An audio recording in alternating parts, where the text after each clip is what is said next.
Петр Михайлович, Да. мы много слушали и читали о вас. Но нам было бы интересно узнать от вас самого, что вот вы делали, когда остались один в крепости?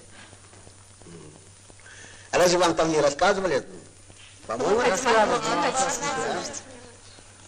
Лично от меня, да? Да. Ну ладно.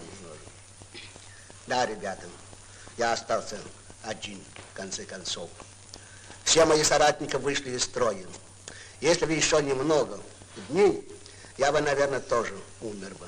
От чего? От голода. Голод меня томил. Я 13 дней в рот ничего не брал. Да брать нечего было. Я сказал сам себе, вот здесь я приму свой последний бой. В этом бою погибну.